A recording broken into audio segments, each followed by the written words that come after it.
Hello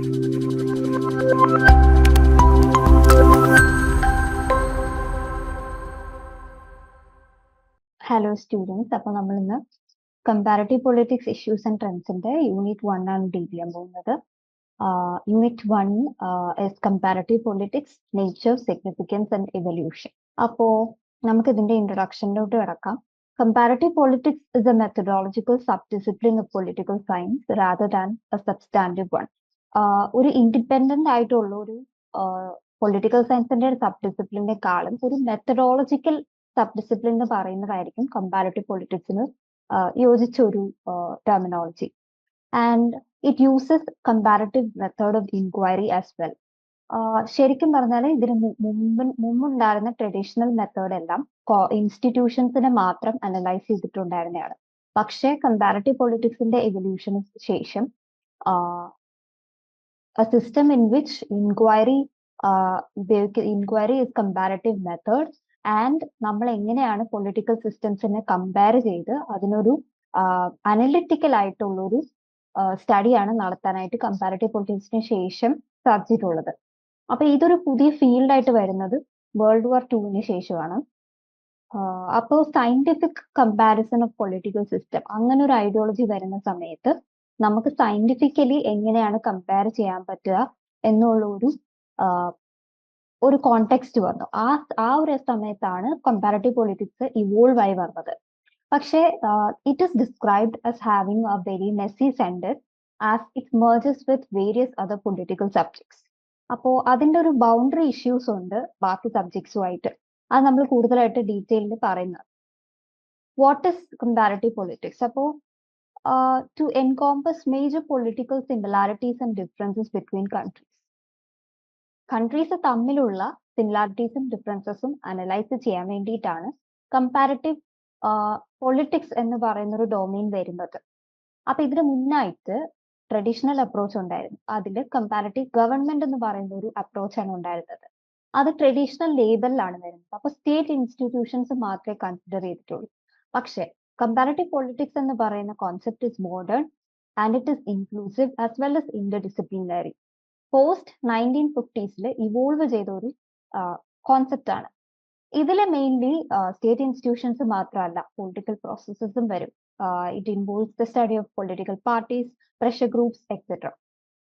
comparative government അതുകൊണ്ട് തന്നെ traditional അപ്രോച്ചിനും comparative politics എന്ന് പറയുന്നത് മോഡേൺ അപ്രോച്ചുമായിട്ടാണ് കൺസിഡർ ചെയ്യുന്നത്. R.C. Macredis in 1955 ഇതിനെ രണ്ടിനും ഡിഫറൻഷിയേറ്റ് ചെയ്തിട്ടുണ്ടായിരുന്നു. ട്രഡീഷണൽ അപ്രോച്ചിനെ ക്രിട്ടിസൈസ് ചെയ്ത് പറഞ്ഞിട്ടുണ്ടായിരുന്നത് traditional approach is descriptive, parochial, non comparative, static and monographic. ഈ രണ്ട് ട്രഡീഷണൽ ആൻഡ് മോഡേൺ അപ്രോച്ചിന്റെ ഡിഫറൻസസ് നമ്മൾ ഇനി അനലൈസ് ചെയ്യുന്നതായിരിക്കും. ഈ R.C. Macredisന്റെ differentiation is very important. Traditional approach and modern അപ്രോച്ചിന്റെ ഡിഫറൻസസ് ആണ് ഈ ടേബിളിൽ കാണിക്കുന്നത്. Traditional approach basically narrow in scope ആണ്. കാര്യം അതിൽ ഫോർമൽ ലീഗൽ അപ്രോച്ചേ വരുന്നുള്ളൂ. ഫോർമൽ ആയിട്ടുള്ള ഗവൺമെന്റിന്റെ ഇൻസ്റ്റിറ്റ്യൂഷൻസ് മാത്രമേ സ്റ്റഡി ചെയ്യുന്നുള്ളൂ അതിന്റെ അനാലിസിസിൽ. പക്ഷെ കമ്പാരറ്റീവ് മെത്തേഡ് ഉപയോഗിക്കുമ്പോഴത്തേക്കും അത് വളരെ വൈഡർ ആണ് സ്കോപ്പ്. കാര്യം പൊളിറ്റിക്കൽ പ്രോസസ്സസ് പഠിക്കുന്നുണ്ട്, ഫോർമൽ ഇൻസ്റ്റിറ്റ്യൂഷൻസ് പഠിക്കുന്നുണ്ട്, പൊളിറ്റിക്കൽ പാർട്ടീസ്, പ്രഷർ ഗ്രൂപ്പ്സ്, ഇങ്ങനെയുള്ള എല്ലാത്തിനെയും സ്റ്റഡി ചെയ്യുന്നുണ്ട്. ട്രഡീഷണൽ മെത്തേഡ് എന്ന് പറയുന്നത് നോൺ കമ്പാരറ്റീവ് ആയിരുന്നു. അത് ബേസിക്കലി ഡിസ്ക്രിപ്റ്റീവ് ആയിട്ടുള്ള ഒരു സ്റ്റഡി മാത്രമായിരുന്നു. And it was also monographic. Country by country study ചെയ്യുന്നതാണ്, അല്ലാതെ കൺട്രീസ് തമ്മിലുള്ള സ്റ്റഡി ചെയ്തിട്ടില്ല. പക്ഷേ കമ്പാരറ്റീവ് മെത്തേഡ് എന്ന് പറയുന്നത് മൾട്ടി ഡിസിപ്ലിനറി ആണ്. സോഷ്യോളജി, ഇക്കണോമിക്സ്, ഹിസ്റ്ററി, അതിലെല്ലായിടത്തും അത് അപ്രോച്ച് ലൈക്ക് പ്രാക്ടീസ് ചെയ്തിട്ടുണ്ട്. അത് മാത്രമല്ല അത് ഇന്റർഡിസിപ്ലിനറി ആയിട്ട് നമുക്ക് ഉപയോഗിക്കാനും പറ്റും. ട്രഡീഷണൽ അപ്രോച്ച് എന്ന് പറയുന്നത് വെസ്റ്റേൺ യൂറോപ്പിൽ വന്നിട്ടുള്ള ഒരു കോൺസെപ്റ്റ് ആണ്. അത് ശരിക്കും യൂറോപ്യൻ നേഷൻസിൽ എങ്ങനെയാണ് ആ അപ്രോച്ച് പ്രാവർത്തികമാക്കുന്നതെന്നും അതുകൊണ്ട് തന്നെ അത് മെയിൻലി പാരോക്കിയൽ ആയിട്ടുള്ള ഒരു അപ്രോച്ച് ആണ്. പക്ഷേ ന്യൂ സ്റ്റേറ്റ്സ് ഡീകോളനൈസേഷന് ശേഷം എമർജ് ചെയ്ത സമയത്ത് അത് സ്റ്റഡി ചെയ്യാൻ വേണ്ടിയിട്ട് വേറൊരു അപ്രോച്ച് വേണമല്ലോ എന്ന് ഒരുപാട് തിങ്കേഴ്സ് സജസ്റ്റ് ചെയ്തിട്ടുണ്ടായിരുന്നു. അങ്ങനെ എമർജ് ചെയ്ത ഒരു സ്റ്റഡിയാണ് മോഡേൺ മെത്തേഡ്. അതുകൊണ്ട് തന്നെ നമുക്ക് അതിനെ നോൺ പാരോക്കിയൽ എന്ന് പറയാൻ പറ്റും.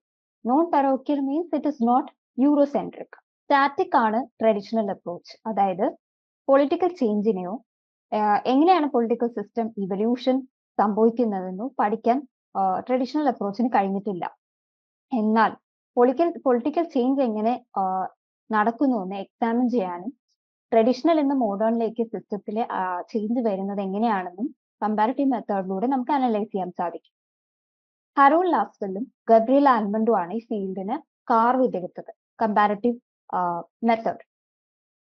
അവരുടെ ടാസ്ക് മെയിൻലി കമ്പാരിറ്റീവ് പൊളിറ്റിക്സിനെ പൊളിറ്റിക്കൽ തിയറിയിൽ നിന്നും international relations and area studies എന്ന രണ്ട് ഫീൽഡിൽ നിന്നും ഡിസ്റ്റിങ്വിഷ് ചെയ്യുക എന്നുള്ളതായിരുന്നു അവരുടെ മെയിൻ ടാസ്ക്.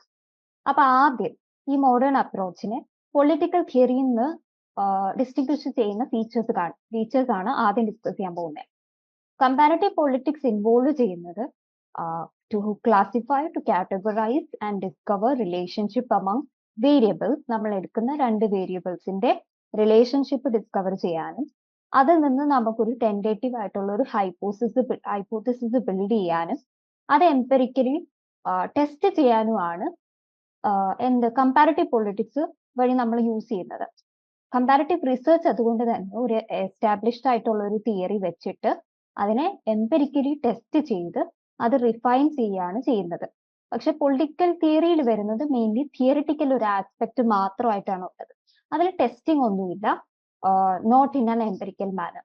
അപ്പോ party systems, federalism, parliamentary systems ഇതെല്ലാം ഫോർമുലേറ്റ് ചെയ്തിട്ടുള്ളത് കമ്പാരിറ്റീവ് മെത്തേഡിൽ കൂടെ ആയിരുന്നു. അതായത് ഇപ്പോ over the years comparative method progress ആയി വന്ന് അതിലൂടെ കൺട്രീസിനെ സ്റ്റഡി ചെയ്തിട്ട് ഫെഡറലിസം എന്ന കോൺസെപ്റ്റ്, പാർലമെന്ററി സിസ്റ്റം എല്ലാം കൊണ്ടുവരുന്നത് ഈ ഒരു അപ്രോച്ചിന്റെ ആഫ്റ്റർ ഇഫക്റ്റ് ആയിട്ട് തന്നെയാണ്.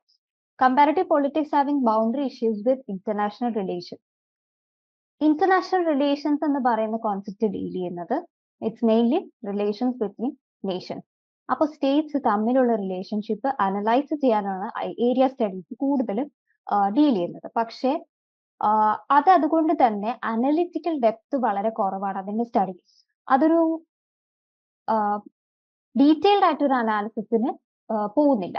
പക്ഷെ കമ്പാരിറ്റീവ് പൊളിറ്റിക്സ് ആണെങ്കിൽ ഇൻഡെപ്ത് ആയിട്ട് അനലിറ്റിക്കൽ ആയിട്ട് ഇന്റേണൽ പൊളിറ്റിക്കൽ സ്ട്രക്ചേഴ്സ് എടുത്ത് പഠിക്കുന്നുണ്ട്.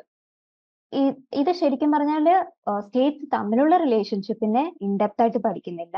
അതിനേക്കാളും അവർ കൂടുതൽ ഡീൽ ചെയ്യുന്നത് ഒരു കൺട്രിയുടെ കൺട്രീസ് തമ്മിലുള്ള പൊളിറ്റിക്കൽ ഫിനോമിനെ കൂടുതലായിട്ട് അനലിറ്റിക്കലായിട്ട് ഇൻഡെപ്തിൽ പഠിക്കാനാണ്. പിന്നെ മേജർ ഡിഫറൻസ് പറയുന്നത് ഏരിയ സ്റ്റഡീസ് പ്രൊവൈഡ് ചെയ്യുന്ന ഡേറ്റ എക്സ്പ്ലെയിൻ ചെയ്യാൻ സാധിക്കും ഇമ്മീഡിയറ്റ് ആയിട്ടുള്ള ഈവൻസിൽ. പക്ഷേ ലോങ് ടേം ആയിട്ടുള്ള ഡീപ്പർ ട്രെൻഡ്സ് വേണം എന്നുള്ള കേസസിലെല്ലാം അനലിറ്റിക്കലായിട്ട് കമ്പാരിറ്റീവ് പൊളിറ്റിക്സിന്റെ ടൂൾസ് അത്യാവശ്യമാണ്. ഈ കമ്പാരിറ്റീവ് പൊളിറ്റിക്സിന്റെ ഒരു ഷിഫ്റ്റ് ഉണ്ട് വേൾഡ് വാറിന് ശേഷം. അപ്പൊ ഇത് നടക്കാനായിട്ട് മെയിൻലി രണ്ട് റീസൺസ് ആണ് ഉള്ളത്. പൊളിറ്റിക്കൽ സയൻസിൽ ഇന്റേണൽ ആയിട്ട് കുറച്ച് ഡെവലപ്മെന്റ്സ് സംഭവിച്ചു. എന്നിട്ട് ഡീകോളനൈസേഷന് ശേഷം ന്യൂ സ്റ്റേറ്റ്സ് ഇവോൾവ് ചെയ്തു. ഈ രണ്ട് റീസൺസ് ആണ് കമ്പാരിറ്റീവ് പൊളിറ്റിക്സിന്റെ എവല്യൂഷന്റെ ഷിഫ്റ്റില് സംഭവിച്ചിട്ടുള്ളത്. അപ്പൊ ആദ്യം നമ്മൾ ഡിസ്കസ് ചെയ്യാൻ പോകുന്നത് internal development in political science. എന്താണ് സംഭവിച്ചത്? ബിഹേവിയറൽ റെവല്യൂഷൻ ആണ്. ബിഹേവിയറൽ റെവല്യൂഷൻ വന്നപ്പോഴത്തേക്കും എംപെറിക്കലായിട്ട് ഒബ്സർവബിൾ ആയിട്ടുള്ള പൊളിറ്റിക്കൽ ബിഹേവിയറിനെ ഫോക്കസ് ചെയ്യാൻ തുടങ്ങി. ആ ഒരു study other than just focusing upon legal നോംസിന് മാത്രം. അപ്പൊ ഇവരെന്ത് ചെയ്തു എന്ന് വെച്ചാൽ പുതിയ ഡെവലപ്മെന്റ് മോഡൽസ് വന്നു, ഹൈപ്പോത്തിസിസ് ഡെവലപ്പ് ചെയ്തു, ക്ലാസിഫിക്കേഷൻസ് ഉണ്ടാക്കാൻ തുടങ്ങി in a very scientific manner. ഇതിൽ ഒബ്ജക്ടിവിറ്റി വരാൻ തുടങ്ങി. പൊളിറ്റിക്കൽ അനാലിസിസിനെ കുറച്ചും കൂടി ഒബ്ജക്റ്റീവ് ആയിട്ട് ലൈക്ക് സയൻസ് പോലെ കൺസിഡർ ചെയ്യാൻ തുടങ്ങി. ഇത് മൾട്ടി ഡിസിപ്ലിനറി ആയിട്ടുള്ള ഒരു അപ്രോച്ചും കൂടി ആയിരുന്നു. ശരിക്കും ഈ ബിഹേവിയറൽ റെവല്യൂഷൻ ആദ്യം അഫക്ട് ചെയ്യുന്നത് സോഷ്യോളജി എന്ന ഫീൽഡിലാണ്. പിന്നീട് അത് ആന്ത്രോപോളജിയിലും യൂസ് ചെയ്യാൻ തുടങ്ങി ഇൻ ദ 1950s. അപ്പൊ ഇതിൽ മെയിൻലി പറയുന്നത് എന്താണെന്ന് വെച്ചാൽ പൊളിറ്റിക്കൽ ബിഹേവിയർ ആണ് കൂടുതൽ ഇമ്പോർട്ടൻറ്റ് ദാൻ ഫോർമൽ റൂൾസ് ഒക്കെ കൺസിഡർ ചെയ്യുമ്പോഴത്തേക്കും. അപ്പൊ ഈ ഒരു മെത്തേഡ് വെച്ചിട്ട് നമുക്ക് പൊളിറ്റിക്കൽ സിസ്റ്റത്തിന്റെ എംപെറിക്കൽ ആയിട്ടുള്ള ഒരു റിസർച്ച് നടത്താൻ പറ്റും with large collection of data. Theory building is also an important manner. Theory ഇല്ലാതെ ബ്ലൈൻഡ് ആയിട്ടുള്ള ഒരു സ്റ്റഡി അല്ല ഉദ്ദേശിക്കുന്നത്. ഈ തിയറി വെച്ചിട്ട് തന്നെ എംപെറിക്കലി ടെസ്റ്റ് ചെയ്തിട്ട് large collection of data analyse ചെയ്തിട്ടുള്ളൊരു സ്റ്റഡിയാണ് പ്രപ്പോസ് ചെയ്തിട്ടുള്ളത്.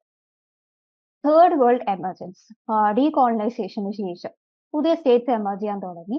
ആൻഡ് അതുവരെ ഉണ്ടായിരുന്നിട്ടുള്ള വെസ്റ്റേൺ പെർസ്പെക്റ്റീവിലുള്ള സ്റ്റഡി, പെറോർക്കിയൽ ആയിട്ടുള്ള എല്ലാ ഡോമിനേറ്റഡ് ഫീൽഡ്സിനും പുതിയതായിട്ട് കുറച്ച് തിയറീസ് വരാൻ തുടങ്ങി. അങ്ങനെ വന്നിട്ടുണ്ടായിരുന്ന രണ്ട് തീമാണ് ഡെവലപ്മെന്റ് തീമും മോഡേണൈസേഷൻ തീമും. രണ്ട് ഫ്രെയിംവർക്സും വന്നിട്ടുണ്ട്, systems and structural functional analysis. Systems approach എന്ന് പറയുന്നത് സൊസൈറ്റീനെ ഒരു ഇന്റർകണക്റ്റഡ് സിസ്റ്റം ആയിട്ട് കൺസിഡർ ചെയ്യുന്നു. അതായത് ഇപ്പോൾ പൊളിറ്റിക്കൽ സിസ്റ്റം ഉണ്ട്, നമുക്കൊരു എക്കണോമിക് സിസ്റ്റം ഉണ്ട്. അപ്പോൾ ആ ഒരു എല്ലാത്തിന്റെയും കൂടി ഇന്റർകണക്റ്റഡ് ആയിട്ടുള്ള ഒരു സിസ്റ്റമാണ് സൊസൈറ്റി എന്നൊരു കോൺസെപ്റ്റ് ആണ് സിസ്റ്റംസ് അപ്രോച്ച് പറയുന്നത്. It is also called as input output model. Political സിസ്റ്റത്തിന് നമുക്ക് അതുകൊണ്ട് ഒരു ഇൻപുട്ട് ഔട്ട്പുട്ട് മോഡൽ എന്ന് പറയാൻ പറ്റും. ഇതിനെ ഇൻഫ്ലുവൻസ് ചെയ്തിരിക്കുന്നത് ബയോളജി, എഞ്ചിനീയറിംഗ് സിസ്റ്റംസ് തിയറി തന്നെയാണ്. ഹ്യൂമൻ ബോഡി ഒരു സിസ്റ്റം, ഒരു മെഷീൻ ആയിട്ട് കൺസിഡർ ചെയ്തിട്ട് അങ്ങനെ ഒരു കോൺസെപ്റ്റ് വന്ന സമയത്ത് അതേ കോൺസെപ്റ്റ് തന്നെയാണ് ഈ സിസ്റ്റംസ് അപ്രോച്ച് പൊളിറ്റിക്കൽ സിസ്റ്റത്തിലും ആപ്ലിക്കബിൾ ആക്കി മാറ്റിയിരിക്കുന്നത്. അപ്പൊ എല്ലാ സൊസൈറ്റിയും ഇത് പറയുന്നത് പോലെ സിമ്പിളിൽ നിന്ന് ഒരു കോംപ്ലക്സ് സിസ്റ്റത്തിലേക്ക് ചേഞ്ച് ചെയ്യുന്നുണ്ട്. ഈ ചേഞ്ചിന് വേണ്ടിയിട്ട് കുറച്ച് പോളിസീസ് ഇംപ്ലിമെന്റ് ചെയ്യേണ്ടത് അത്യാവശ്യമാണ്. അപ്പോൾ എത്രത്തോളം കോംപ്ലക്സ് ആവുന്ന ഒരു സൊസൈറ്റി അത്രത്തോളം ഡെവലപ്ഡ് ആയിരിക്കും അവിടുത്തെ സിസ്റ്റംസ് എല്ലാം. അപ്പൊ ഹ്യൂമൻ സൊസൈറ്റീസ് ശരിക്കും പറഞ്ഞാൽ മോഡേണിറ്റിയിലേക്ക് മൂവ് ചെയ്യുന്നത് ഒരു സിസ്റ്റം കോംപ്ലക്സ് ആകുമ്പോഴായിരിക്കും. ഇതിനെ കുറിച്ചിട്ട് ഡീറ്റെയിൽ ആയിട്ട് നമ്മൾ സെക്കൻഡ് യൂണിറ്റിൽ അനലൈസ് ചെയ്യുന്നതായിരിക്കും. രണ്ടാമത്തത് വരുന്നത് സ്ട്രക്ചറൽ ഫങ്ഷണലിസം ആണ്. അപ്പോൾ സ്ട്രക്ചറൽ ഫങ്ഷണലിസത്തിൽ പറയുന്നത് എല്ലാ സിസ്റ്റത്തിനും സിമിലർ ആയിട്ടുള്ള ബേസിക് കുറച്ച് ഫങ്ഷൻസ് ഉണ്ടെന്നാണ്. ഇപ്പൊ എത്രത്തോളം പൊളിറ്റിക്കൽ സിസ്റ്റം ഉണ്ട് നമ്മുടെ ഇപ്പോ current we have different political systems. ഡെവലപ്മെന്റിന്റെ ബേസിസിലാവട്ടെ, ഇപ്പോ കൾച്ചറൽ ബേസിക്കിലായിരിക്കട്ടെ, ഹിസ്റ്റോറിക്കൽ ബാക്ക്ഗ്രൗണ്ട് വെച്ചിട്ടായിരിക്കട്ടെ, എക്കണോമിക്കൽ ഡെവലപ്മെന്റ് വെച്ചിട്ടായിരിക്കട്ടെ, ഡിഫറെന്റ് സ്റ്റേറ്റ്സ് ആണ് ഇപ്പോൾ ഉള്ളത്. അപ്പൊ ഈ എല്ലാ പൊളിറ്റിക്കൽ സിസ്റ്റത്തിനെയും irrespective of their development similar ആയിട്ട് എല്ലാവരും ഫങ്ഷൻ ചെയ്യുന്ന കുറച്ച് ഫങ്ഷൻസ് ഉണ്ട് എന്നാണ് പറയുന്നത്. അപ്പോൾ അതുകൊണ്ട് തന്നെ ഈ സ്റ്റഡി വാല്യൂ ന്യൂട്രലും ആണ്, സയന്റിഫിക്കും ആണ്. അപ്പൊ ഈ രണ്ട് മെത്തേഡ്സ് ഉപയോഗിച്ച്, അതായത് സിസ്റ്റംസും സ്ട്രക്ചറൽ ഫങ്ഷണൽ അനാലിസിസ് വെച്ചിട്ടും പൊളിറ്റിക്കൽ സിസ്റ്റത്തിനെ irrespective of their historical background, economic ഡെവലപ്മെന്റിന്റെ ലെവൽ, കൾച്ചർ, വാല്യൂസ് നമുക്ക് സ്റ്റഡി ചെയ്യാൻ പറ്റുമെന്നാണ് ഇതിന്റെ അനാലിസിസിലൂടെ വരുന്നത്. ഇതിന് ഡീറ്റെയിൽ ആയിട്ട് നമ്മൾ സെക്കൻഡ് യൂണിറ്റിൽ കവർ ചെയ്യുന്നത്. അപ്പോ കമ്പാരറ്റീവ് അപ്രോച്ചിന് ശേഷമാണ് അത് യൂസ് ചെയ്തിട്ട് തന്നെയാണ്, അനലൈസ് ചെയ്തിട്ട് തന്നെയാണ് multi party system, federalism, parliamentary system, presidential system ഇതെല്ലാം ഇവോൾവ് ചെയ്ത് വന്നിട്ടുള്ളത്. ഇതിൽ മെയിൻ ആയിട്ടുള്ള ഒരു പ്രോപ്പണന്റ് ആണ് Lucian Pye. He argued for a new tool to study the non western political processes due to the differences of history and culture. അപ്പോൾ decolonisation സംഭവിച്ചതിന് ശേഷം ഒരുപാട് ന്യൂ സ്റ്റേറ്റ്സ് ഇവോൾവ് ചെയ്തു. അപ്പോൾ അവർക്ക് ആദ്യം ഉണ്ടായിരുന്നത് ഫുള്ള് യൂറോസെൻട്രിക് ആയിട്ടുള്ള എല്ലാ നോംസും യൂറോസെൻട്രിക് ആയിട്ടുള്ള എല്ലാ മെത്തേഡ്സും ആയിരുന്നു. എല്ലാം എപ്പോഴും പാരോക്കിയൽ ആയിട്ടുള്ള ഒരു അണ്ടർസ്റ്റാൻഡിങ് ആയിരുന്നു. പക്ഷേ പുതിയ സ്റ്റേറ്റ്സ് വന്നപ്പോഴത്തേക്കും ആ ടൂൾ വെച്ചിട്ട് നമുക്ക് ആ സ്റ്റേറ്റ്സിനെ സ്റ്റഡി ചെയ്യാൻ പറ്റുമോ ഇല്ലയോ എന്നുള്ളൊരു ഡൗട്ട് ഉണ്ടായിരുന്നു. അപ്പൊ ലൂഷ്യൻ പൈ സജസ്റ്റ് ചെയ്തത് ഒരു നോൺ വെസ്റ്റേൺ പൊളിറ്റിക്കൽ പ്രോസസ്സ് ഉണ്ട് എന്നുള്ള ഒരു ഇതുകൊണ്ട് ഒരു പുതിയ ടൂള് സജസ്റ്റ് ചെയ്തിട്ടുണ്ടായിരുന്നു, വേണം എന്നുള്ള, അതിന്റെ ഒരു അത്യാവശ്യത ഉണ്ട് എന്നുള്ള ആണ് അദ്ദേഹം പറഞ്ഞത്. പൊളിറ്റിക്കൽ ഡെവലപ്മെന്റ് എന്ന കോൺസെപ്റ്റും വന്നു, മോഡേണൈസേഷൻ എന്ന കോൺസെപ്റ്റും വന്നു. ജെയിംസ് കോൾമൻ ആണ് അത് രണ്ടും ഡെവലപ്പ് ചെയ്തിട്ടുള്ളത്. അതേ കണക്ക് ഗബ്രിയൽ ആൻഡ് ലൂഷ്യൻ പൈ. ഇവരും ശരിക്കും പറഞ്ഞാൽ പൊളിറ്റിക്കൽ ഡെവലപ്മെന്റും മോഡേണൈസേഷനും നമ്മൾ പുതിയ സ്റ്റേറ്റ്സിനെ കമ്പയർ ചെയ്യുമ്പോഴത്തേക്കും ഈ രണ്ട് കോൺസെപ്റ്റും ഭയങ്കര ഇമ്പോർട്ടന്റ് ആണ് എന്നാണ് ഇവർ പറഞ്ഞിട്ടുണ്ടായിരുന്നത്. ഇതുപോലെ തന്നെ ഡെവലപ്പിംഗ് കൺട്രീസിനെ പഠിക്കാൻ വേണ്ടിയിട്ട് രണ്ട് തിയറീസ് വന്നിട്ടുണ്ട്, അണ്ടർ ഡെവലപ്മെന്റ് ആൻഡ് ഡിപ്പെൻഡൻസി. അപ്പൊ ഈ രണ്ട് കോൺസെപ്റ്റും വെസ്റ്റിൽ നിന്നും എങ്ങനെയൊക്കെയാണ് പുതിയ സ്റ്റേറ്റ്സ്, ഡെവലപ്പിംഗ് സ്റ്റേറ്റ്സ് ഡിഫർ ചെയ്യുന്നത് എന്ന് നമുക്ക് മനസ്സിലാക്കാൻ വേണ്ടിയിട്ടാണ് ഈ രണ്ട് തിയറീസും ഇവോൾവ് ചെയ്തത്. ഇതിനെക്കുറിച്ചും ഡീറ്റെയിൽ ആയിട്ട് നമ്മൾ ഇനിയുള്ള യൂണിറ്റ്സ് പഠിക്കുന്നതായിരിക്കും. ഇതിന് മെയിൻ ആയിട്ട് നമ്മൾ ക്രിറ്റിസിസം പറയുന്നത് ഈ തിയറീസ് വന്നപ്പോഴും അതിനെയും യൂറോസെൻട്രിക് ആണ്, അത് ഭയങ്കര അംബീഷ്യസ് ആയിട്ടുള്ള ഒരു സ്റ്റഡിയാണ്, റിഡക്ഷനിസ്റ്റ് ആണ് എന്ന് ഉള്ളത് ക്രിറ്റിസിസം ആയിട്ട് ഇരിക്കുന്നുണ്ട്. സ്റ്റാർട്ട് ചെയ്തപ്പോൾ തന്നെ അത് മെഷർ ചെയ്യാനും ഭയങ്കര പാടാണെന്നുള്ള ഒരു കോൺസെപ്റ്റ് ഉണ്ടായിരുന്നു. One size fits for all approach ഉപയോഗിക്കുന്നുണ്ട് ഈ രണ്ട് മെത്തേഡ്സും എന്നും പറയുന്നുണ്ട്. Over simplifying culture is also a criticism. Middle range theorising നടക്കുന്നുണ്ട് ഇതിന്റെ ഒരു ആഫ്റ്റർ ഇഫക്റ്റ് ആയിട്ട്. അപ്പൊ ഇതെല്ലാം ഇതിന്റെ ക്രിറ്റിസിസം ആണ്. ഗബ്രിയൽ ആൽമണ്ട് പറഞ്ഞ എന്താന്ന് വെച്ചാൽ comparative politics was at best ഒരു മൂവ്മെന്റ് ആണ്. അത് ശരിക്കും പറഞ്ഞാൽ പൊളിറ്റിക്കൽ സയൻസിന്റെ ഒരു സബ് ഡിസിപ്ലിൻ അല്ല, അതൊരു മൂവ്മെന്റ് ആണ് എന്നുള്ള ഇതാണ്. അതൊരു ശരിക്കും പറഞ്ഞാൽ ഒരു മെത്തഡോളജി കണക്കാണ്. പക്ഷേ 1970s ശേഷം കമ്പാരറ്റീവ് പൊളിറ്റിക്സിന് ഒരു വീണ്ടും ഒരു റീ എമർജൻസ് വന്നു.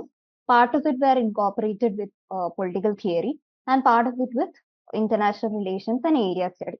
ഇനി നമ്മൾ ഇതിന്റെ സെക്കൻഡ് പാർട്ടിലോട്ടാണ് പോകാൻ പോകുന്നത്, കമ്പാരറ്റീവ് മെത്തേഡ് എന്ന് പറയുന്നത്. അപ്പോൾ എൻ ഐസൻസ്റ്റാർട്ട് പറഞ്ഞത് കമ്പാരറ്റീവ് മെത്തേഡ് എന്ന് പറയുന്നത് നമുക്കൊരു മെത്തേഡ് ആയിട്ട് പറയാൻ പറ്റത്തില്ല. അതൊരു ക്രോസ് സൊസൈറ്റൽ ഇൻസ്റ്റിറ്റ്യൂഷണൽ ഒരു മാക്രോ ലെവൽ ഒരു അനാലിസിസ്, മാക്രോ ലെവൽ ഒരു ബിഗ് സ്കെയിലുള്ള ഒരു അനാലിസിസ് മാത്രമാണ്.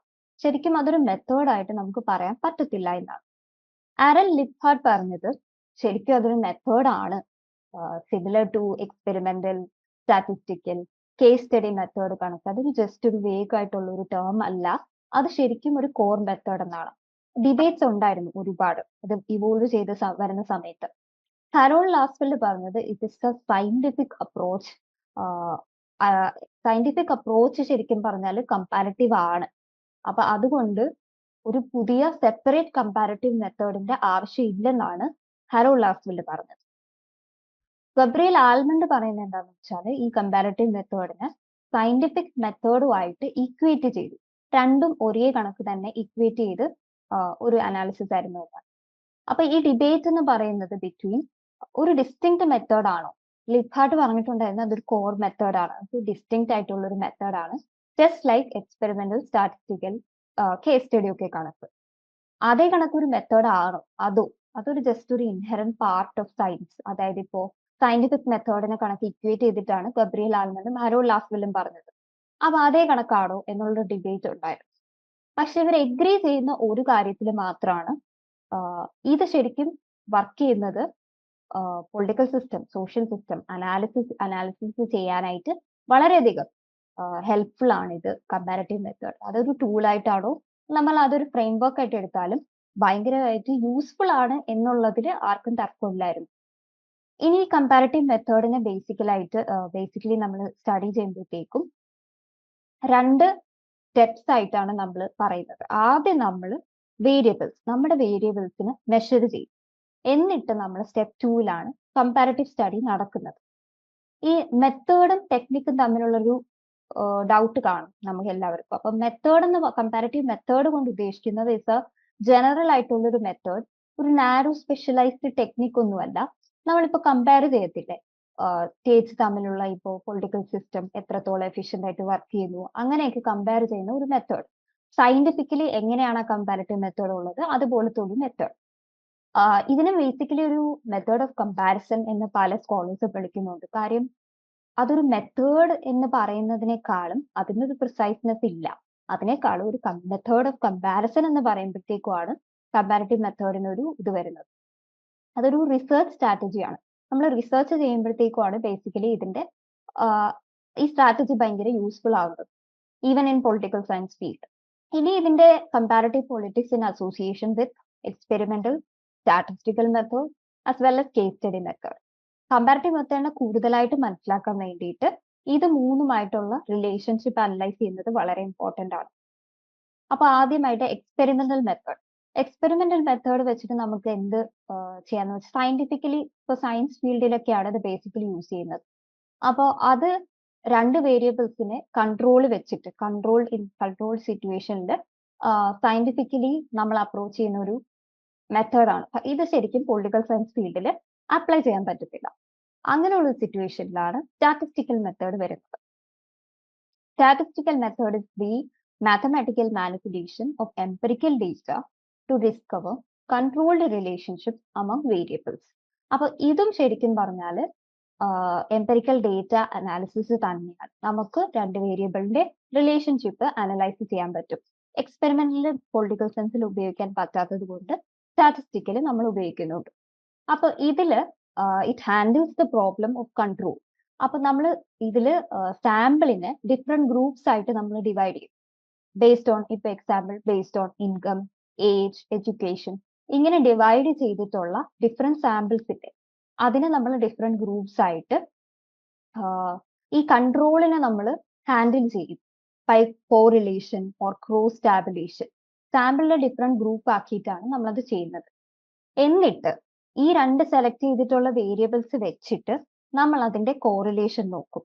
ആ ഗ്രൂപ്പ്സിൽ അതിലുള്ള എന്താണ് ആ റിലേറ്റഡ്, എങ്ങനെയാണ് അവർ റിലേറ്റഡ് എന്ന് നമ്മൾ അനലൈസ് ചെയ്യും. ശരിക്കും ഇതൊരു it's basically an approximation of the experimental method itself. രണ്ടിനും ഒരേ ലോജിക്ക് തന്നെയാണ് ഉള്ളത്. പക്ഷെ ശരിക്കും അതൊരു സബ്സ്റ്റിറ്റ്യൂട്ട് ആണോ എന്ന് ചോദിച്ചാൽ അല്ല. And it also resembles the statistics method except that ചെറിയ നമ്പർ ഓഫ് കേസസ് മാത്രമേ എടുക്കുന്നുള്ളൂ എന്തില്, സ്റ്റാറ്റിസ്റ്റിക്കല്. കാര്യം എങ്കിൽ മാത്രമേ അല്ല കമ്പാരറ്റീവ് മെത്തേഡിൽ കാര്യം എങ്കിൽ മാത്രമേ സ്റ്റാറ്റിസ്റ്റിക്കൽ മെത്തേഡ് പെർമിറ്റ് ചെയ്യുന്നുള്ളൂ, അപ്ലൈ ചെയ്യാൻ പറ്റത്തുള്ളൂ. അപ്പൊ അതുകൊണ്ട് നമ്പർ ഓഫ് കേസസ് സ്മോൾ ആയിരിക്കും.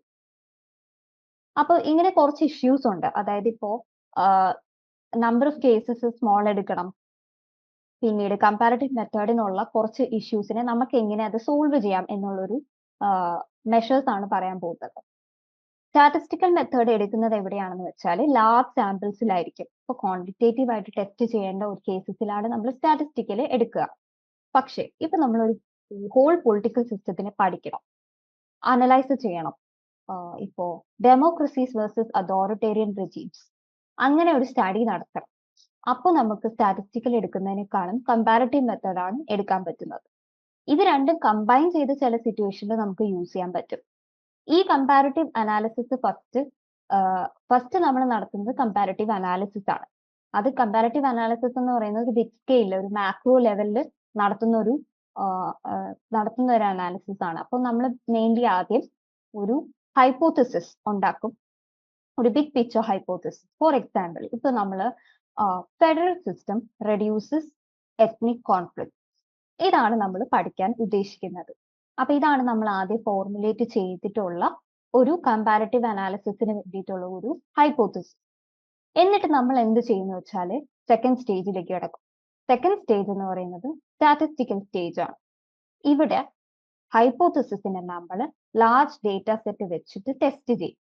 എക്സാമ്പിൾ, ഇപ്പൊ നമ്മൾ അനലൈസ് ചെയ്യുകയാണ് 100+ regions to see if federal systems federalism ഉള്ളിടത്ത് കോൺഫ്ലിക്റ്റ് റെഡ്യൂസ് ചെയ്യപ്പെടുന്നുണ്ടോ. അപ്പൊ ഇങ്ങനെ പഠിക്കാൻ വേണ്ടി സ്റ്റാറ്റിസ്റ്റിക്കലി നമ്മൾ 100+ റീജിയൻസ് എടുക്കുന്നുണ്ട് സാമ്പിൾ ആയിട്ട്. അപ്പോൾ കമ്പാരറ്റീവ് അനാലിസിസിന് വേണ്ടിയിട്ട് നമ്മൾ ആദ്യം ഉപയോഗിക്കുന്നത് മാക്രോ അല്ലെങ്കിൽ സിസ്റ്റം ലെവൽ ബേസിക് ആയിട്ടുള്ള ക്വസ്റ്റ്യൻസ് ആയിരിക്കും.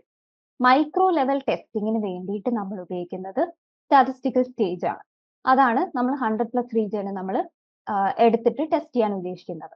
നമുക്ക് രണ്ടും കൂടി കമ്പൈൻ ചെയ്തിട്ട് ഡെപ്തിന് വേണ്ടി പഠിക്കാം. രണ്ടാമത്തെ way to reduce the weakness of it is not get to attach to the negative findings. അതായത് ഹൈപ്പോത്തിസിസിനെ പെട്ടെന്ന് റിജക്ട് ചെയ്യാതെ, ഒരു ഡീവിയൻ കേസൊക്കെ വന്നാൽ റിജക്ട് ചെയ്യാതെ അതിനെ അക്സെപ്റ്റ് ചെയ്യുക എന്നുള്ളതാണ് നിന്റെ ഒരു ഫാക്ട്. സാമ്പിൾ ചെറുതാവുന്ന സമയത്ത്, especially when the sample is very small, sample ചെറുതാവുമ്പോഴത്തേക്കും ശരിക്കും നമ്മുടെ സ്റ്റഡിയുടെ റിലയബിലിറ്റി കുറയും. അപ്പോൾ അതിന്റെ എത്രത്തോളം വലുതാണോ നമ്മുടെ സാമ്പിൾ അതനുസരിച്ചിട്ടായിരിക്കും നമ്മൾ റിലയബിലിറ്റി വരുന്നത്. അപ്പോൾ ഒരു ഹൈപ്പോത്തിസിസിനെ പെട്ടെന്ന് ഒരു ഡീവിയൻ കേസ് വരുമ്പോഴത്തേക്കും റിജക്ട് ചെയ്യാതിരിക്കുക എന്നുള്ളതൊരു വേ ആണ്. അതുകൊണ്ട് തന്നെ നമുക്കത് യൂണിവേഴ്സൽ ആയിട്ട് ജനറലൈസ് ചെയ്ത് എടുക്കാനും പറ്റത്തില്ല. തേർഡ് എന്ന് പറയുന്നത് നമ്പർ ഓഫ് കേസസ് കൂട്ടുക എന്നുള്ളതാണ്. സ്മോൾ സാമ്പിൾ എടുത്തിട്ട് നമുക്ക് ഒരു ക്ലിയർ ആയിട്ടുള്ള ഒരുപാട് ഒരു സ്റ്റഡി നടത്താൻ പറ്റത്തില്ല. Comparative politics has advanced due to formulation of universally applicable or grand theories, comparison of many countries or political phenomenal. Basically structural functional analysis theory, അതൊക്കെ ശരിക്കും പറഞ്ഞാൽ ഗ്രാൻഡ് തിയറിയാണ്. ഈ ഗ്രാൻഡ് തിയറീസിന്റെ ഫോർമുലേഷൻ കാരണമാണ്, സ്ട്രക്ചറൽ ഫങ്ഷണൽ അനാലിസിസ് പോലുള്ള grand തിയറീസിന്റെ കാരണമാണ് കമ്പാരറ്റീവ് പൊളിറ്റിക്സ് കൂടുതൽ അഡ്വാൻസ് ആയിട്ട് വന്നിട്ടുള്ളത്. ഫോർത്ത് വേ എന്ന് പറയുന്നത് വേരിയബിൾസിന്റെ എണ്ണം കൂടുക എന്നുള്ളതാണ്. നമ്പർ ഓഫ് കേസസ് ഇല്ല എന്ന് വെച്ചോളൂ, ജനറലൈസ് ചെയ്യാൻ പറ്റത്തില്ല. അപ്പൊ നമ്മൾ വേരിയബിൾസിന്റെ എണ്ണം കൂട്ടണം. നമ്പർ ഓഫ് കേസസ് കൂട്ടിയാലും നമുക്കതിനെ ജനറലൈസ് ചെയ്ത് പഠിക്കാൻ പറ്റും. അതായത് കൂടുതൽ നമ്പർ ഓഫ് കേസസ് എന്ന് പറയുമ്പോഴത്തേക്കും നമുക്ക് റിലയബിലിറ്റി കൂടും.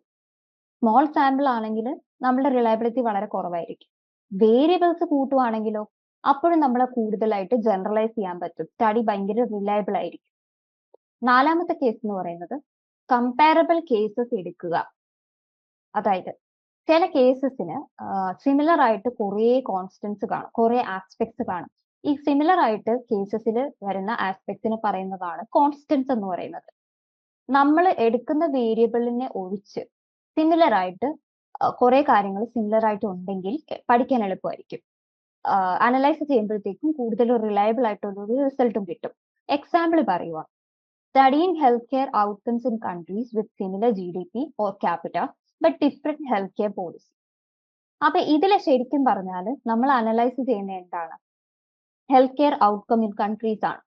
അപ്പൊ നമ്മൾ കമ്പാരബിൾ കേസസ് വെക്കണം എന്ന് ഉദ്ദേശിക്കുന്നത് സിമിലർ GDP അല്ലെങ്കിൽ സിമിലർ ക്യാപിറ്റ ഉള്ള സ്റ്റേറ്റ്സിനെ മാത്രം എടുത്ത് കമ്പയർ ചെയ്യുക. അങ്ങനെ ചെയ്യുമ്പോഴത്തേക്കും നമുക്ക് കൂടുതലായിട്ട് റിലയബിൾ ആയിട്ടുള്ള ഒരു ഔട്ട്കം കിട്ടും. But different health care policies, എന്തുകൊണ്ടാണ്? ഹെൽത്ത് കെയർ പോളിസീസ് ആണ് ഇവിടുത്തെ വേരിയബിൾസ്. അപ്പൊ അതുമായിട്ടുള്ള കോറിലേഷൻ ആണ് നമ്മൾ പഠിക്കുന്നത് ആ ഔട്ട്കത്തിനെ അനലൈസ് ചെയ്യാൻ വേണ്ടി. നമ്മൾ സ്റ്റാറ്റിസ്റ്റിക്കിലും കമ്പാരറ്റീവ് അനാലിസിസും സ്റ്റഡി ചെയ്യുന്നുണ്ട് ടു സ്റ്റഡി ക്രൂഷ്യൽ ആയിട്ടുള്ള കുറച്ച് ഫാക്ടേഴ്സ്, ക്രിട്ടിക്കൽ ആയിട്ടുള്ള ഫാക്ടേഴ്സിന് വേണ്ടി. ഇവിടെ റീജിയണൽ അപ്രോച്ച് ആണ് ശരിക്കും പറഞ്ഞാൽ യൂസ്ഫുൾ. അതായത് ഈ കമ്പാരബിൾ കേസസ് പറഞ്ഞത് അതിന്റെ റീജിയണൽ അപ്രോച്ച് ആണ് നമുക്ക് യൂസ്ഫുൾ ആയിട്ടുള്ളത്. റീജിയൻസിനെ ഫോക്കസ് ചെയ്യുക, അതായത് Latin America, Scandinavia or even provinces. ഇപ്പം ഒരു സ്റ്റേറ്റ് എടുക്കുവാണെങ്കിൽ നമ്മൾ സ്റ്റേറ്റിലുള്ള provinces within countries or India state, ഓരോ പല സ്റ്റേറ്റ്സിനെ എടുത്ത് കമ്പയർ ചെയ്യുക. അങ്ങനെ റീജിയണൽ ആയിട്ടുള്ള ഒരു അപ്രോച്ച് ആയിരിക്കും ഇതിൽ കൂടുതൽ ഹെൽപ്ഫുൾ ആയിട്ട് വരിക. എന്തുകൊണ്ട് റീജിയണലി ഇത് സ്റ്റഡി ചെയ്യണം എന്ന് വെച്ചാൽ കൺട്രോൾ ഭയങ്കര സിമ്പിൾ ആയിരിക്കും. സെയിം ഒരു ഗവർണൻസ് ഫ്രെയിംവർക്ക് സെയിം ആണെന്ന് വെച്ചാൽ അവിടെ നമുക്ക് കൂടുതൽ കമ്പയർ ചെയ്യാൻ എളുപ്പമായിരിക്കും. അപ്പൊ നമുക്ക് എക്സ്റ്റേണൽ വേരിയബിൾസിന്റെ റെഡ്യൂസ് ചെയ്യാൻ പറ്റും, നമുക്ക് കൂടുതൽ എളുപ്പത്തിൽ കമ്പയർ ചെയ്യാനും പറ്റും. ഇത് മാത്രമല്ല, രണ്ടാമത്തെ ഒരു മെത്തേഡാണ് ടൈം ബേസ്ഡ് അനാലിസിസ്. ഇപ്പൊ ഒരു റീജിയൻസിലുള്ള പല ചേഞ്ച് എന്ന് വെച്ചാൽ ടൈം മാറുന്നതനുസരിച്ച് കുറച്ച് ചേഞ്ചസ് വരും. അപ്പൊ ഓവർ ടൈം നമുക്കത് എങ്ങനെയാണ് ആ ചേഞ്ചസ് റീജിയൻസിൽ വരുന്നതെന്ന് ഐഡന്റിഫൈ ചെയ്യാനും അങ്ങനെ ഒരു സ്റ്റഡിക്ക് ഇത് യൂസ്ഫുൾ ആയിരിക്കും. കമ്പാരിറ്റീവ് സ്റ്റഡിക്കിൽ വളരെ ഇമ്പോർട്ടന്റ് ആയിട്ട് വരുന്നത് ഇന്ത്യൻ സ്റ്റേറ്റ്സിന് ഓഫർ ചെയ്യാൻ പറ്റുന്ന ഒരു ഫീൽഡാണ്. കാര്യം ഇന്ത്യ ഹാസ് ഗോട്ട് ഒരു ഷെയർഡ് ഒരു ഫെഡറൽ സിസ്റ്റം. അതേപോലെ തന്നെ നമുക്കൊരു ഡൈവേഴ്സ് ആയിട്ടുള്ള സോഷ്യോ ഇക്കണോമിക് കോണ്ടെക്സ്റ്റ് ഉണ്ട്. ആൻഡ് ഓൾസോ കമ്പാരിറ്റീവ് സ്റ്റഡിക്ക് ശരിക്കും ഒരു ലിമിറ്റഡ് എക്സിസ്റ്റിംഗ് റിസർച്ച് മാത്രമേ ഉള്ളൂ. അപ്പൊ ഇതെല്ലാം കൊണ്ട് നമുക്കൊരു യുണീക് ലബോറട്ടറി കമ്പാരിറ്റീവ് സ്റ്റഡീസിന് ഓഫർ ചെയ്യാൻ പറ്റും എന്നാണ് നമ്മൾ ഈ ഡോക്യുമെന്റിൽ അനാലിസിസ് ചെയ്യുന്നത്. സിക്സ്ത് ഫാക്ടർ വേ എന്ന് പറയുന്നത് focusing on key or contextual variables. നമ്മൾ ഒരുപാട് വേരിയബിൾസ് എടുത്താലും അനാലിസിസ് ഭയങ്കര കോംപ്ലിക്കേറ്റ് ആവും. അപ്പൊ ആ ഓവർലോഡ് കുറയ്ക്കുക, കീ ഇമ്പോർട്ടന്റ് ആയിട്ടുള്ള വേരിയബിൾസിനെ മാത്രം എടുത്ത് അനാലിസിസ് നടത്തുക. അപ്പൊ അങ്ങനെ ചെയ്യുമ്പോഴത്തേക്കും നമുക്ക് റിസർച്ച് ഡിസൈനെ സിംപ്ലിഫൈ ചെയ്യാനും ഡേറ്റ പെട്ടെന്ന് ഈസി ആയിട്ട് ഇന്റർപ്രറ്റ് ചെയ്യാനും സാധിക്കും. ഈ വേരിയബിൾസിനെ ലിമിറ്റ് ചെയ്തതുകൊണ്ട് നമുക്ക് എന്ത് കിട്ടും? നമുക്ക് മിഡിൽ റേഞ്ച് തിയറൈസിങ് നടക്കാം. അതായത് മിഡിൽ റേഞ്ച് തിയറൈസിങ് എന്താന്ന് വെച്ചാൽ സ്പെസിഫിക് ആയിട്ടുള്ള ഒരു ഫിനോമിനെ എക്സ്പ്ലെയിൻ ചെയ്യുന്ന തിയറി, ഓവർ ജനറലൈസേഷൻ ഇല്ലാത്തൊരു തിയറി. ഇത് മെയിൻലി നമുക്ക് ഈ മിഡിൽ റേഞ്ച് തിയറീസിങ് ഉപയോഗിച്ചിട്ട് ഹെൽപ്ഫുൾ ആയിട്ട് വന്നിട്ടുള്ളത് ആന്ത്രോപോളജി ഫീൽഡിലാണ്. അത് കൂടുതൽ അടുത്ത ഞാൻ ഡിസ്കസ് ചെയ്യുന്നതായിരിക്കും. പാർഷ്യൽ ആയിട്ട് comparison is the second benefit. നമുക്ക് ചില കാര്യങ്ങൾ മാത്രം, പൊളിറ്റിക്കൽ സിസ്റ്റത്തിന്റെ ചില ആസ്പെക്ട് മാത്രം നമുക്ക് കമ്പയർ ചെയ്യണമെന്ന് വെച്ച് ആ ഒരു സമയത്ത് നമുക്ക് വേരിയബിൾസ് കുറയ്ക്കുവാണെങ്കിൽ ഈസി ആയിട്ട് കമ്പയർ ചെയ്യാൻ സാധിക്കും. എക്സാമ്പിൾ, ഇപ്പോ ഒരു പോളിസിയുടെ ഔട്ട്കം അതറിയണമെങ്കിലും നമ്മൾ പാർഷ്യൽ കമ്പാരിസൺ നടത്തണം. അപ്പോൾ വേരിയബിൾസിന്റെ എണ്ണം കുറയ്ക്കണം. നമ്മൾ ആന്ത്രോപോളജിസ്റ്റിന്റെ ലെസൺസ് എന്ന് പറഞ്ഞാൽ ഇവരുടെ സ്റ്റഡിയിൽ മെയിൻലി സക്സസ്ഫുൾ ആയിട്ടുള്ള ഒരു മോഡൽ ആപ്ലിക്കബിൾ ആക്കിയിട്ടുണ്ട്. അത് ഫോക്കസ് ചെയ്തിട്ടുള്ളത് കോർ വേരിയബിൾസ്. ഇപ്പോൾ കിൻഷിപ്പ് റിച്വൽ ഒക്കെ എടുത്തിട്ട് അവർ സക്സസ്ഫുൾ ആയിട്ട് അത് ഹാൻഡിൽ ചെയ്തു, വേരിയബിൾസിനെ കുറച്ചിട്ട്. അഡാപ്റ്റ് പൊളിറ്റിക്കൽ സയൻസ്, വേരിയബിൾസിനെ കുറയ്ക്കുക എന്നുള്ളതൊരു ഇമ്പോർട്ടന്റ് ആസ്പെക്ട് ആണ് ക്ലിയറർ ഇൻസൈറ്റ്സ് കിട്ടാൻ വേണ്ടി. ഇത് ശരിക്കും പറഞ്ഞാൽ നമുക്ക് ഈ ഐഡിയ കിട്ടിയത് ആന്ത്രോപോളജിയിൽ ഇത് ആപ്ലിക്കബിൾ ആക്കിയതിന് ശേഷമാണ്. പൊളിറ്റിക്കൽ സയൻസിൽ വരുമ്പോൾ ഇപ്പൊ ഗവർണൻസ് സ്ട്രക്ചർ അതെടുക്കുന്നെന്ന് വെച്ചു, അപ്പൊ ആ ഒരു വേരിയബിൾ വെച്ചിട്ട് മാത്രം നമ്മൾ അനലൈസ് ചെയ്യാം. അപ്പൊ നമുക്ക് ക്ലിയർ ആയിട്ടുള്ള ഒരു ഇൻസൈറ്റ് കിട്ടുന്നതായിരിക്കും. പ്രാക്ടിക്കലി ഇതെങ്ങനെ ആപ്ലിക്കബിൾ ആക്കാം എന്നുള്ളതാണ് നമ്മൾ ഒരു എക്സാമ്പിളിലൂടെ കാണാൻ പോകുന്നത്. നമ്മൾ ഇന്ത്യൻ സ്റ്റേറ്റ്സിന് കീ വേരിയബിൾ വെച്ച് കമ്പയർ ചെയ്യാൻ പോവുകയാണ്. ഇപ്പോ പല States, Tamil Nadu, Kerala, Madhya Pradesh, or when we are taking such States, ഒരു കീ വേരിയബിൾ എടുക്കുകയാണ്. ഇപ്പോൾ പോവർട്ടി അലിഗേഷൻ, ആ ഒരു ഫാക്ടറിൽ എങ്ങനെയാണ് നമ്മൾ ആ സ്റ്റേറ്റ്സിനെ റാങ്ക് ചെയ്യുന്നത്, എങ്ങനെയൊക്കെയാണ് അവർ ഡെവലപ്പ് ചെയ്തിരിക്കുന്നത്. അപ്പൊ ആ ഒരു കീ വേരിയബിൾ തന്നെയാണ് ശരിക്കും പോവർട്ടി അലിഗേഷൻ. അതേപോലെയാണ് ഫെഡറൽ സ്റ്റേറ്റ് റിലേഷൻ, ആ സ്റ്റേറ്റും സെൻട്രൽ തമ്മിലുള്ള റിലേഷൻഷിപ്പ് എങ്ങനെയാണ് എന്ന് അനലൈസ് ചെയ്യാനും ഇതിനെക്കുറിച്ച് സാധിക്കും. Can identify patterns without drowning in complexity. Pattern identification വളരെ ഇമ്പോർട്ടന്റ് ആണ് ഈ ഒരു മെത്തേഡ്. അതുകൊണ്ട് തന്നെ കോണ്ടെക്സ്റ്റുവൽ വേരിയബിൾ എടുക്കുക എന്നുള്ളത് ഒരു ഫോക്കസ്ഡ് ആയിട്ടുള്ള ഒരു ആക്ഷനബിൾ റിസർച്ചിന് വേണ്ടിയിട്ട് ഭയങ്കര യൂസ്ഫുൾ ആണ്. അതൊരു അനലിറ്റിക്കൽ കയോസ് ഇല്ലാതാക്കാനും നമുക്ക് സാധിക്കും. അടുത്ത മെത്തേഡ് എന്ന് പറയുന്നത് കേസ് സ്റ്റഡി മെത്തേഡാണ്. കേസ് സ്റ്റഡി മെത്തേഡും ആയിട്ട് ഇതെങ്ങനെയാണ് നമ്മൾ കമ്പാരിറ്റീവ് മെത്തേഡിനെ റിലേറ്റഡ് ആയിരിക്കുന്നത്, അതുവഴി നമുക്ക് കമ്പാരിറ്റീവ് മെത്തേഡിനെ അണ്ടർസ്റ്റാൻഡ് ചെയ്യാൻ പറ്റും. കേസ് സ്റ്റഡി മെത്തേഡ് ഉപയോഗിക്കുന്ന ശരിക്കും ഒരു കേസ് അനലൈസ് ചെയ്യാൻ ആയിട്ടാണ്. അത് കോംപ്ലക്സ് വേരിയബിൾസിനെ റിയൽ വേൾഡ് കോണ്ടെക്സ്റ്റിൽ എക്സ്പ്ലോർ ചെയ്യാനായിട്ടാണ് ഉപയോഗിക്കുന്നത്. ഇപ്പോൾ ഒരു പോളിസിയുടെ ഇമ്പാക്ട് ഒരു കൺട്രിയിൽ എന്താണ്, ഡീപ്പ് ആയിട്ടുള്ള ഒരു അണ്ടർസ്റ്റാൻഡിംഗ് ആണ്. അപ്പൊ ഒരു കേസ് എടുത്ത് ഡീപ്പ് ആയിട്ടുള്ള ഒരു സ്റ്റഡിയാണ് അവിടെ ഉപയോഗിക്കുന്നത്. ഇതെങ്ങനെയാണ് കമ്പാരിറ്റീവ് മെത്തേഡിലൂടെ ലിങ്ക് ചെയ്തിരിക്കുന്നത്?